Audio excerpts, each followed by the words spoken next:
Well, welcome back, everyone, to Anxiety Simplified. I am Joanne Williams. We're here for part two of Pathway Out of Homelessness with Wayne Shipman. And I am here to also share some compelling strategies that I have used in my 30 years as a licensed mental health professional with success with my clients as life skills that you can use as well to make your life just a little easier, maybe a little happier, and with less anxiety simply. So, welcome back, Wayne. He shared his story in part one of being homeless, now to being a homeowner. And he told his story in some very compelling ways that really turned him around. So today we want to share more about some of those strategies or things he learned from being homeless and what we could share with the homeless community or their families, or even the public about ways that you can help in multiple different ways. So welcome back, Wayne, and we'll kind of keep going here.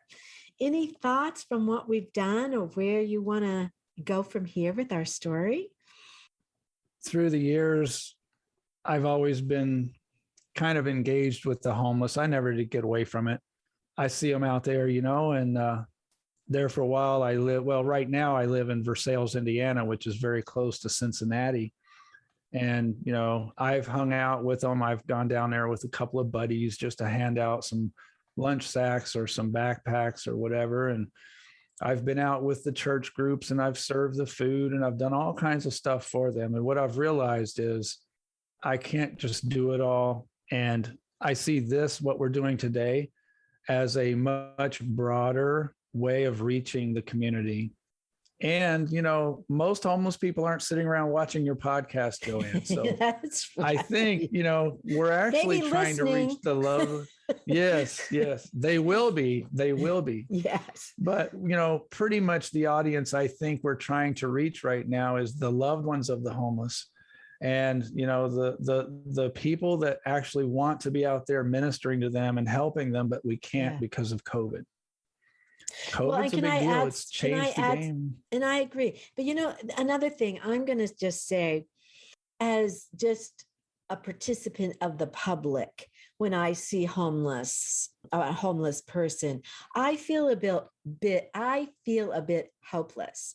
I feel like I don't know what to do. I give them money. I do. And I always send it with some message of love, because I don't feel like we have a system that's supportive enough, in any way, shape, or form to blame them. And I don't even care if they go get drunk. I really don't, because I feel like at this point, they're just surviving and they're just trying to get by.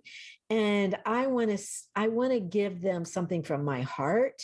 And I feel like that's all I know what to do. So I hope today we can really share for the public or the community sense as well. What can they do? And COVID, you're saying, has really changed the game. Yeah, it has. I mean, when I was out there, it was like I said, that, there was resources plenty. I mean, take your pick. Which homeless mission shelter shall I sleep at tonight? Well, now they're closed. And a part of that is the agencies that actually run those shelters don't allow their own employees to be in contact with the homeless.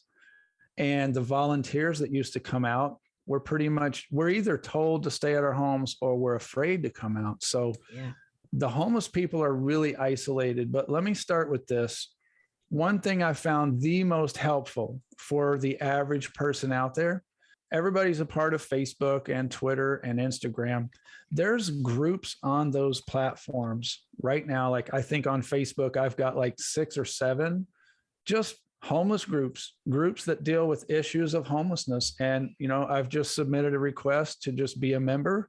And most of the time I'm not saying anything. I'm not doing anything, but I get on there and I read through and I listen to what's going on in the community.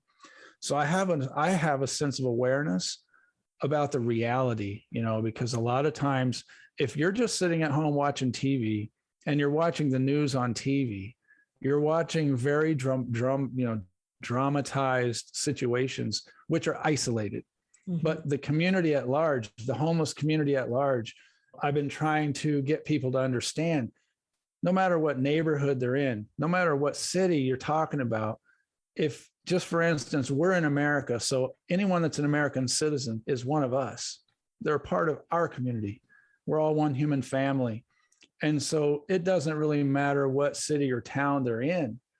They belong to us. And, we should have sort of a pride in community to actually figure out ways. There's clever ways to reach them and bring supplies to them. I mean, I've seen videos of people that put together care packages and boxes Mhm. of supplies. Yeah. They show up in their car, they stay 50 feet, 100 feet away from the encampments where the homeless people are. They toot their horn, they get their attention, they set the boxes out, they point to it, they drive away. It can be that simple. But realistically, just get familiar with the communities out there by just joining some of the groups on Facebook and things like that. There's a lot of chatter going on, and it's just being aware. That's the start. I hope that answers what you're looking for there. I think that's the start to everything. Even if we start to talk about life skills that we each can Yeah. help. I think awareness and knowing exactly what's going on between your ears is the start of everything. What am I thinking towards them? Am I Yeah. judging? Am I blaming Yeah. them? Am I making them against us type Yeah. thinking? Because I don't think that's helpful. But I'm going to go back to my kind of original feeling that I feel like a lot of people really do not know what to do, and I don't feel Yeah. like I don't think they feel safe to be able to approach. And I'm not even talking COVID, but I'm just talking Right. physical safety, because I don't understand you as the Sure. homeless person. A homeless person. You look Mhm. different than me, and I'm afraid of you. And I think that keeps that distance between us, that they're afraid of us, I imagine too, because I don't know what you're going to do, look at me. Hey, And no. you, your standpoint there is very credible, and I encourage anyone, your safety matters more than doing some good deed for the day. Yeah. The reality is this: first of all, the reality is a harsh reality. It's not a utopia. And homelessness, I found out by living among them. There's a lot of people that are homeless right now, or in general, because they are on the run. They do have warrants in their hometown. Oh. They're walking away from a divorce that's not completely settled, and they're refusing to sign off on things. I mean, you don't have any idea who's out there, and that's a real fear. And the other homeless people, they don't know who it is that's sitting right beside them having lunch, and that's also very real. But by getting involved in some of these Facebook groups, you're in the safety of your home. Yeah. And it's kind of like doing your homework first. Yeah. And what people will find out is, like you probably found out, is just by starting to browse and just kind of get your feelers out there, you'll be attracted to what you're attracted to. So all of your questions kind of goes away because you start getting familiar with really what's out there. And then you go, oh my God, I know what I can do, and it's just a start. It's a start. Can I ask you what your opinion, and this is going to be your opinion, we're not going to take it as gospel or anybody else's opinion, but as a clinical social worker, I see mental illness as a huge part of homelessness. And I'm wondering your opinion of mental health issues that keep people homeless. What percentage of the homeless would you say? I mean, severe. I'm not talking just It's minor. huge. Yeah. I always thought so too. One challenge is most agencies don't have a credible way to actually separate people into those groups accurately. Yeah. Okay.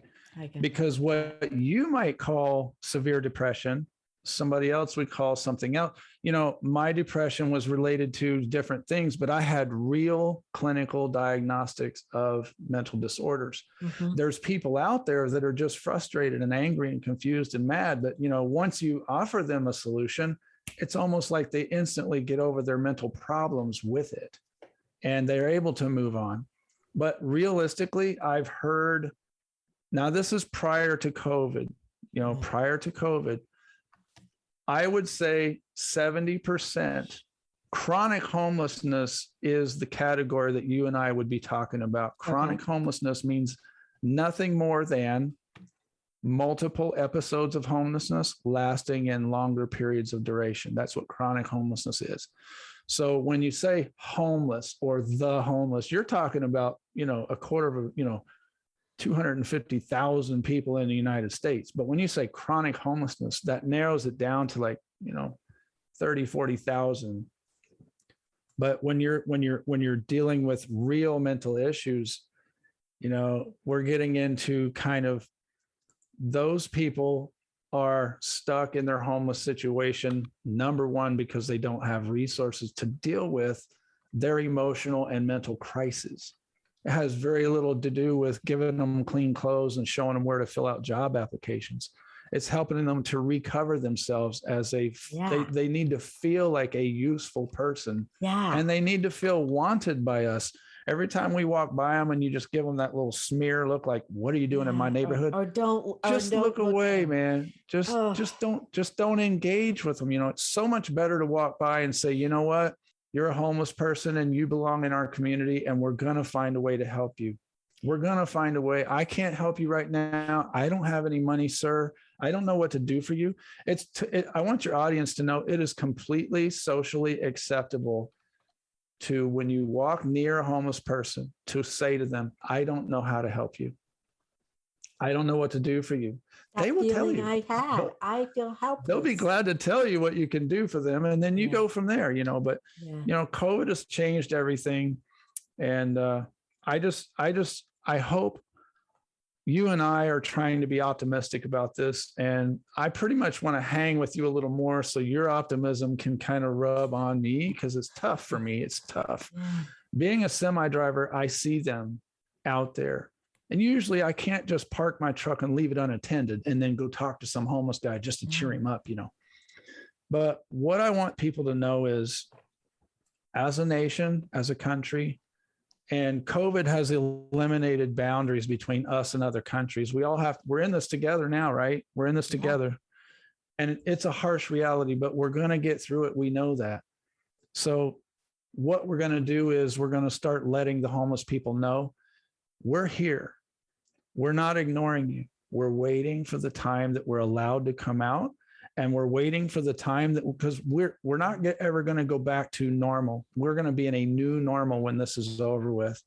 But my optimism is we are going to get through this, and we are getting very clever in ways of dancing around the little COVID bug out there. And we're going to go find our people, and we're going to start lifting them up. We're going to start encouraging them. We're going to start bringing them in. And once we figure out how to do that, it's game on.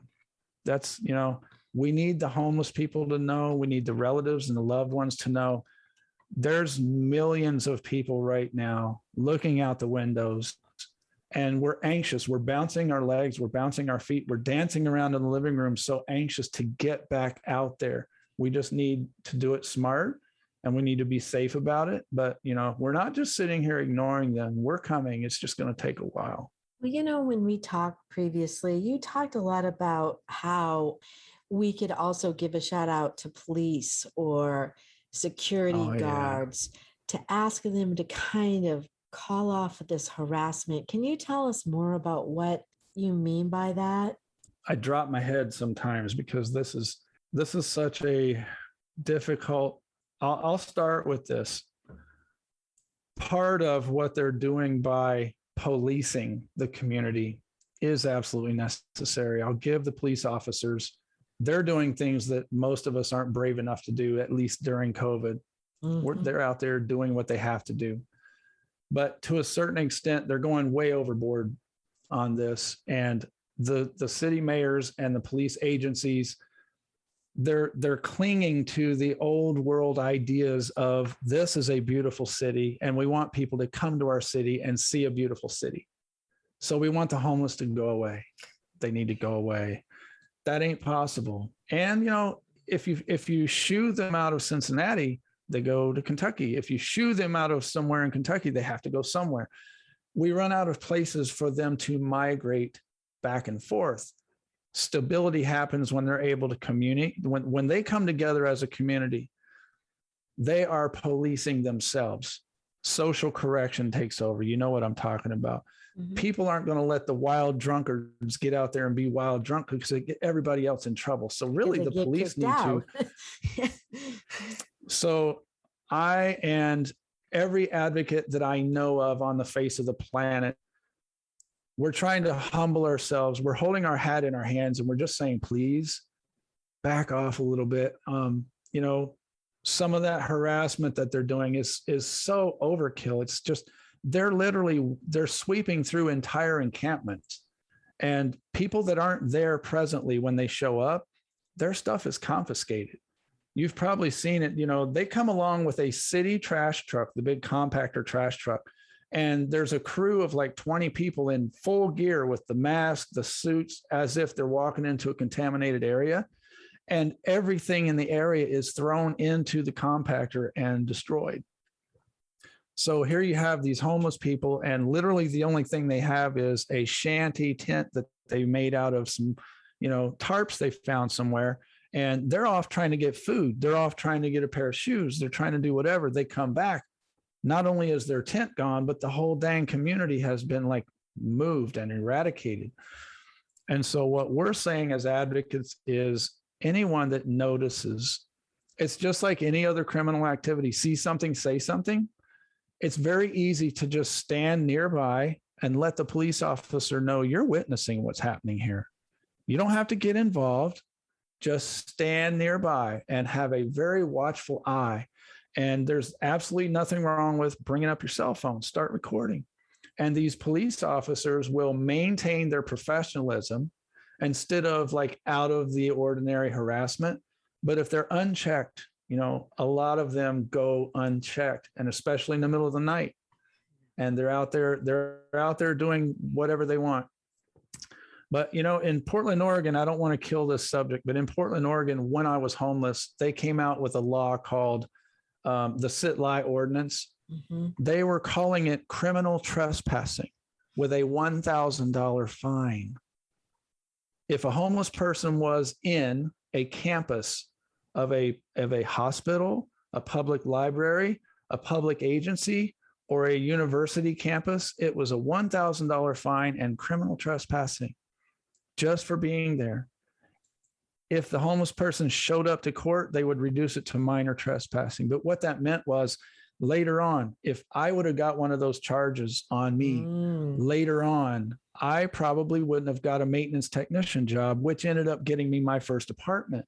Right. They would have seen criminal trespassing, an unpaid fine. I probably would have had a warrant for my arrest. And it's because I'm sorry, but I was sleeping there. It's kind of the snowball effect, you know, because I feel like that a lot of what's going on right now, there is no longer a moratorium on evictions. And it could be even 20 million families, I'm going to call them, not just people, that can be evicted. And I feel like once you're out, then how do you maintain a job if you can't have a place to clean up and have your clothes and then go in and present well? And then if you lose the job, you know, how do you get the deposit for the next place? Or, you know, it just, to me, it's like, I don't know what the percentage is, but I just feel like any American is probably a paycheck away from homeless or living in your car. And I don't know that's considered homeless, but yes, you know, yes. I mean, it doesn't take that much. And then if we add some depression on top of that, because, you know, what's the use? It's hopeless. and I just don't have any motivation. And then we go for a job interview, your head's down, your shoulders are slumped, and you're like, oh, yeah, Yep. sure, and you're not going to get that Mm, job. Or if somebody's not nope. clean or they smell, who wants them in their business? So Yep. it's just like these snowballs can go so quickly. And then once they're there, how do you think they can get themselves out of this to get back into being productive again? Well, to be honest with you, every tactic of emotional well-being and emotional stability and health and wellness and positive optimism and everything else that we use will work for them. It's a matter of, first of all, them having access to things like that. But usually, when you're huddled in a group of 20 people and everyone in the group is mad, hungry, upset, worried, afraid, that optimism doesn't exist. It's And not it's there. It's and it's not hard, you and you it's hard to listen. it is. And if I walk into that group, I have to gear myself up first before I go in. I mean, now, if I Yeah. go this weekend to Cincinnati, I have to I got to do my little meditation. I got to listen to some Tony Robbins. I got to get some Wayne Dyer going on. I got to listen to some things. And then I go in and I give myself a time limit, because when I come back out, I'm starting to really kind of just absorb their energy, and they don't realize they're doing it. They're just, when they're all together, grouped together, that is the community. And if the community atmosphere is dread and depression and loneliness and forgetfulness, that optimism cannot take root. It can't grow. It can't grow. So my very first elementary life lesson was, get away from it. Yes, you're homeless. Yes, these are your friends. Yes, these are your people. Get yourself, I tell them like this: if you can spend 2 to 3 days alone, get yourself somewhere where you're isolated by yourself so that you can actually come back to yourself.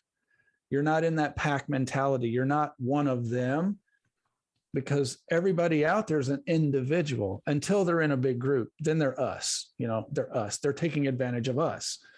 If they can get alone, it's just the same for you and I, right? You get alone, you start really Think checking in with again. yourself. Yeah. You check in with yourself and you start making decisions. No.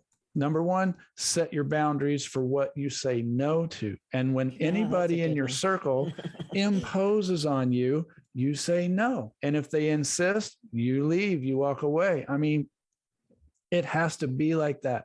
If they can't do that much, probably none of my other advice is going to work from them, because the rest of my advice is the exact same advice that we would give any other rational thinking person. Mhm. Start every single day with a routine. You got to figure out your own routine that works for you.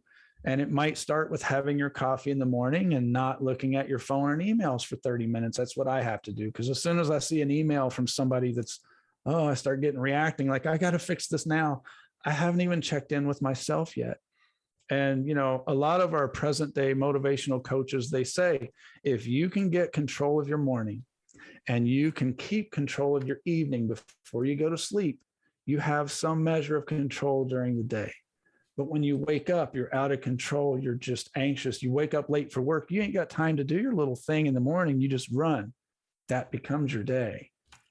And It so all of does. our success advice works for the homeless people exactly the way it works for everyone else. The biggest difference in the world is become mentally tough, not mentally just absorbing everything around them as if they're the victim. We talked about the victim in part one. If they have this victim feeling, then they cannot be optimistic. They cannot present themselves as someone that deserves my help. You know what I mean?